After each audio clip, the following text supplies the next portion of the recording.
Are you aware of any factual basis to investigate Liz Cheney? Yes or no? Senator, that's a hypothetical, and I'm not going to answer that question. No, it's not hypothetical. I'm asking you, sitting here today, whether you are aware of a factual predicate to investigate Liz Cheney. Senator, no one Based has on asked what you me know. to investigate Liz Cheney. That is a The hypothetical. president has called for it publicly. You are aware of that, aren't you? No one has asked me to investigate But the president Liz. has We're called, also the worried president, about Liz Cheney, the Senator. president has You know what called we for should this. be worried about? Ms. Bondi, The please crime rate answer in my California questions. right now You is are through aware, the roof. Ms. Bondi, Your robberies are 87% higher than the national average. My question average. is this. That's what I My want to question be is focused this. on, Senator. Do you have the if I'm power to confirmed say as no to the Attorney president? General. Are you aware? You have said that Department of Justice prosecutors will be prosecuted in the Trump administration. What Department of Justice prosecutors will be prosecuted and why? I said that on TV. I said prosecutors will be prosecuted to finish the quote, if bad. Investigators will be investigated. You know, we all take an oath, Senator, to uphold the law. None of us are above the law. Let me give you a really good example of a bad lawyer within the Justice Department, a guy named Klein Smith, who altered a FISA warrant, one of the most important things we can do in this country. So will everyone be held to an equal, fair system of justice if I am the next Attorney General? Absolutely. And no one is above the law. Under what circumstances will you prosecute journalists for what they write? I believe in the freedom of speech.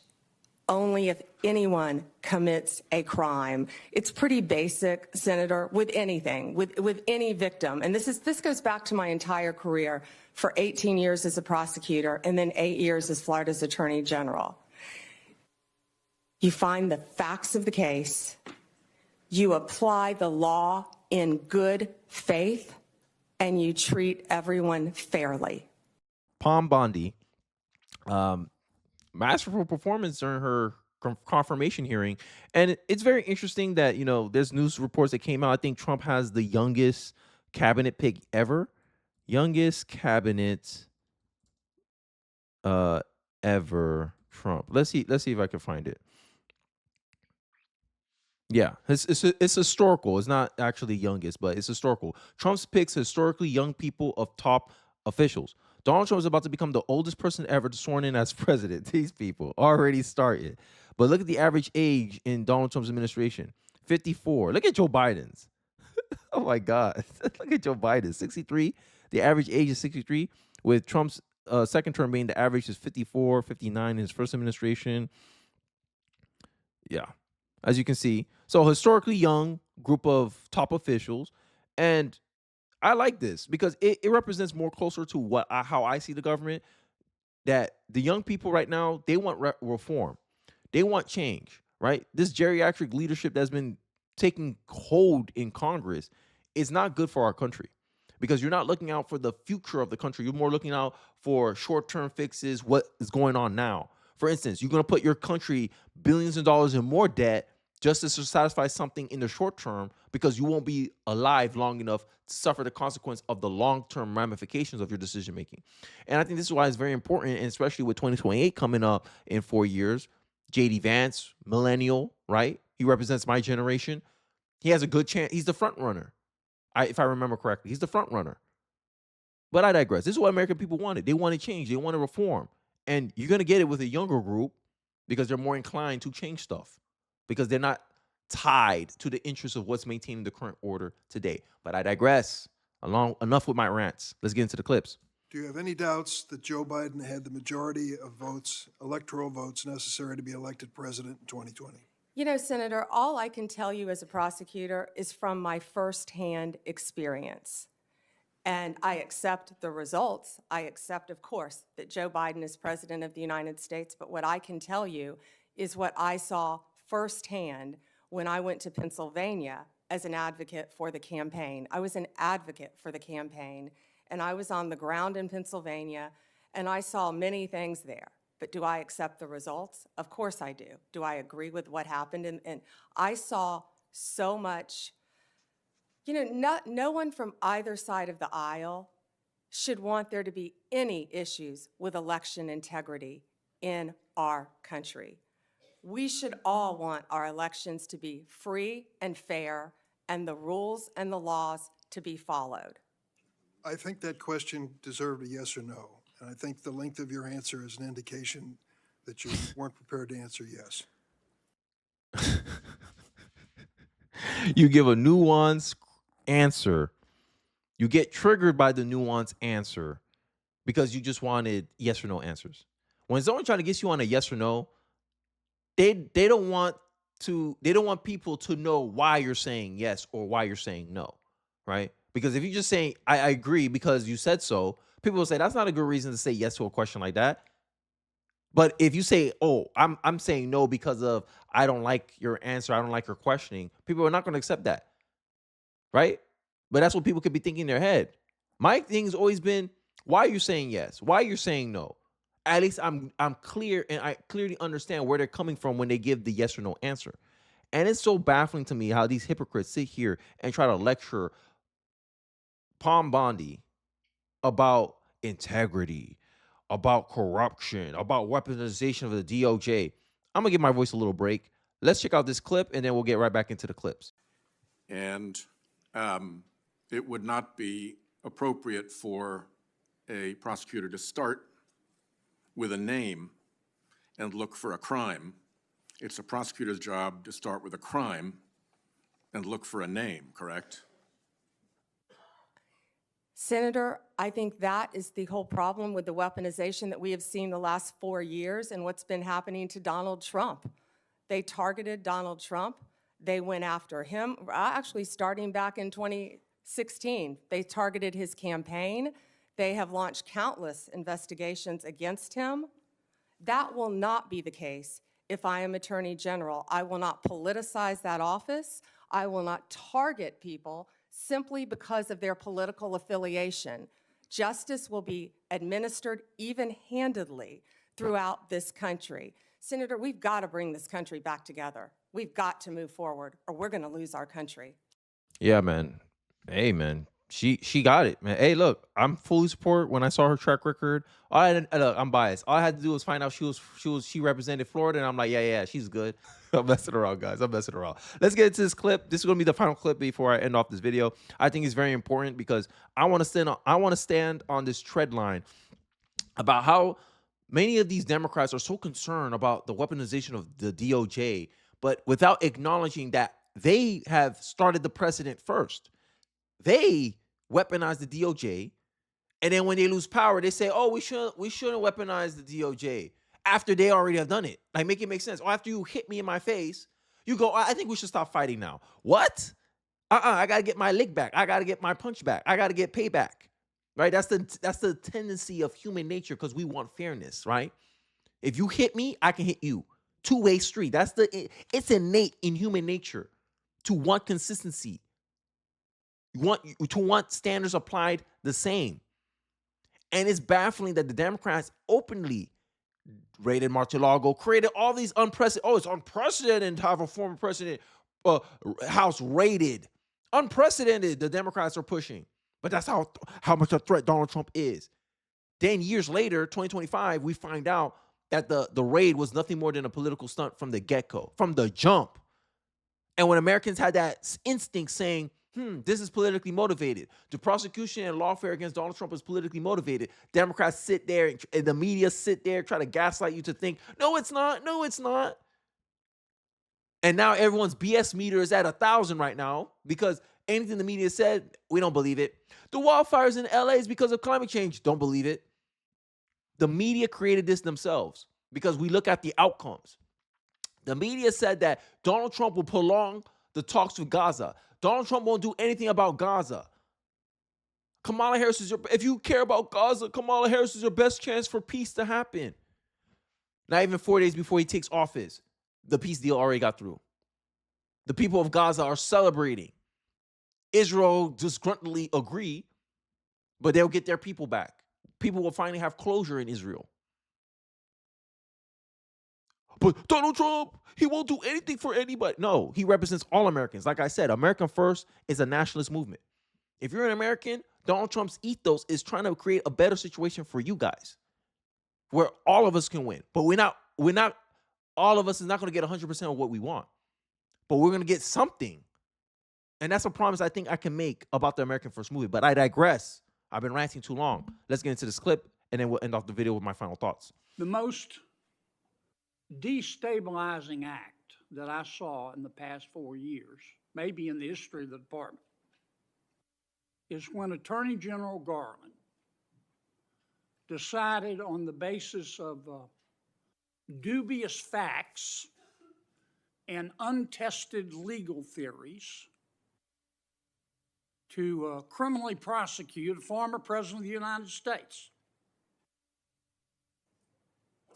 And not only that, this is the special part.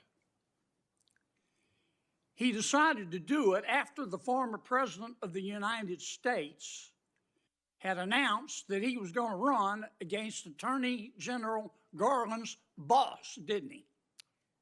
Senator, are you referring to going after a political opponent? I think so. Now, Oh my God. this No, is one person's opinion. I gotta bring this up. Now you can say this is just political, like this is political talk, but I don't care about the motives for why someone brought up something. I care whether the validity of it is true or not. Is the validity true that you can make an argument that the DOJ, Biden's DOJ, went after Donald Trump for political reasons, given the information that we know today? Yes, the answer is yes. And many people speculated, even when we had limited information, people already speculated this. The immediate conclusion was this is politically motivated. You're only going after him because his name is Donald Trump. You're only going after him because he's running for president. When Vice President Pence violated the same law, Joe Biden himself violated the same law, Hillary Clinton validated a similar law, bringing classified information to a private residence, private server, right? Bleaching her email servers. She did all that stuff to cover it up. They didn't prosecute none of these three guys. And they did it before Donald Trump had the opportunity to do it. But all of a sudden, you want to hold Donald Trump accountable instead of the three who did it previously. Make it make sense. And you had Hillary Clinton bragging about it online. And you don't see that as a problem, Democrats, leftists? You don't think Americans will have a problem with that? The ethos of my channel is two-way street. If you do it, you can't really criticize someone else when they do it. Oh, I'm a billionaire, but I don't think people should be billionaires. Why? You're a billionaire. If you believe that, why you're a billionaire? Simple logic. But this is the kind of thing that liberals think they can get away with because they use their empathy, they weaponize empathy to try to get to gaslight you to accept something that you know inherently in your soul, in your DNA, is unfair and inconsistent. But I digress. Let's continue with the clip. That kind of stupid takes a plan. And I say that because, number one, this is America. That had never happened before in America. That's the sort of thing that happens in a country whose Powerball jackpot is 287 chickens and a goat. It doesn't happen here.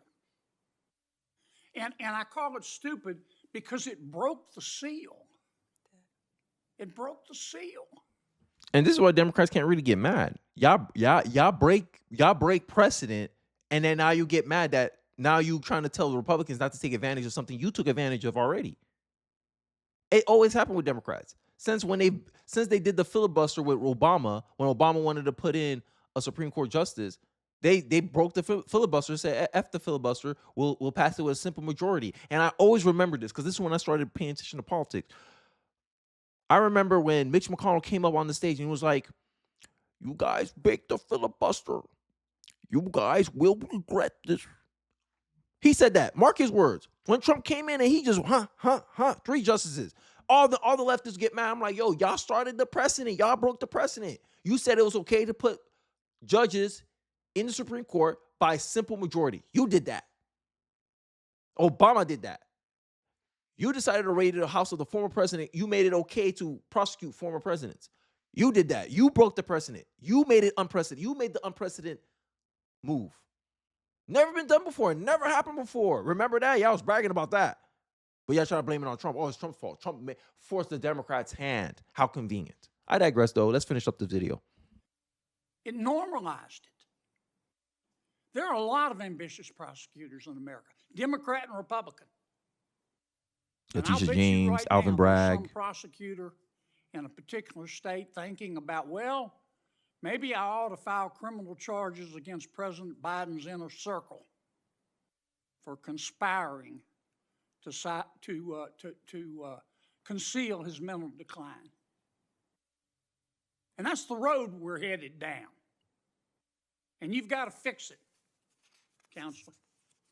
You've got to fix it. And here's, in my judgment, what I would ask you to do.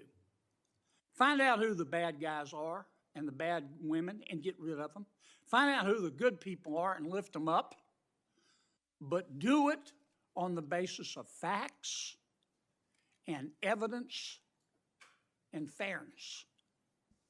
Because the temptation of some people is going to be, they're going to tell you, look, two wrongs don't make a right, but they do make it even. Exactly. Don't resist. Resist that You temptation. missed it. Help us restore legitimacy to the Department of Justice. Yeah, I think that's the number one message I think Donald Trump has made known is that he'll get his revenge through success, right? Oh, this is the administration. Like, let's say 4 years from now in 2028, everything goes according to Trump's favor. Everything breaks in Trump's favor. Everyone's gonna look back at the time and said, "This is what media said. This was right-wing extremism. This was Nazism. Okay, we should get more of that then." Oh, this racist did all this for us, so we benefit. Oh my God, y'all called him racist? Y'all didn't want him to take off? Y'all try to take him from going on the ballot? It will make the Democrats and the media look even more biased than they already are today. And I think that's the appropriate approach. Vengeance through success, right?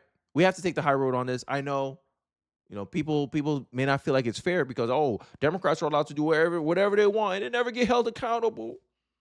We'll see. We'll see how this goes. But if they legitimately did break crimes, hey, accountability will come, like with Liz Cheney. Witness tampering, we got to look into that. January 6th, we got to look into that. You hiding evidence, you putting out edited clips to create a craft a narrative, craft a perception to get people to believe in it. And even after all that, people still don't care about January 6th. People don't even remember what January 6th is. Only the politically inclined people know what January 6th is. But if you ask an average individual, hey, you know what happened January 6th? No, what happened? I tried it. Go do it. Do it. If you don't believe me, go ahead, do it. And it's so crazy to me that Democrats would like to break precedent. They like to do all this stuff, right? They like to make all these historic moments.